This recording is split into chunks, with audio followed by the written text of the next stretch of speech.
So you might be asking yourself, why learn Python? Why put in the time, the effort, and spend money on classes like this to learn Python? So first reason is it's simple. It's easy to learn. It's intuitive.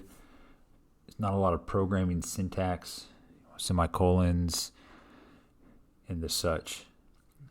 It's written very similar to how we speak. It's not going to seem that way when you first start off. It's going to be confusing and frustrating, but trust me, it is a lot easier than other programming languages.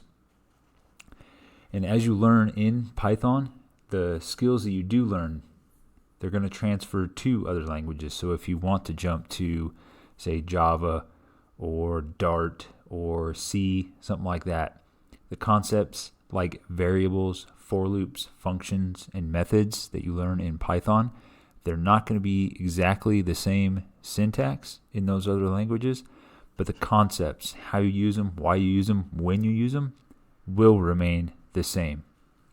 Second reason is Python is very powerful. You can manipulate, modify, and handle large amounts of data with just a few lines of code. And this is the reason that Python is used in data science, artificial intelligence, and machine learning.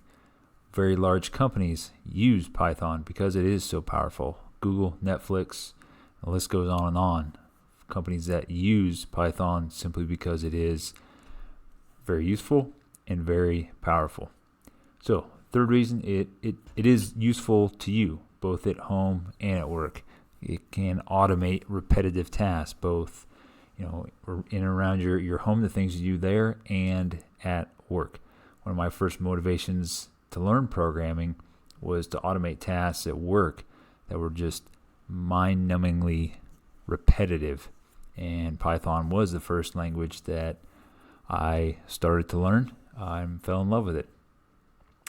And that's my last point, is Python is fun. Once you know the basics and once you start building programs, it is very fun. It's very easy to use. And if you don't use it for anything practical, it's great practice. So again, it's great that you are learning Python. It's a great language. It's easy, it's simple, it's powerful, it's useful. I will see you in the next lesson.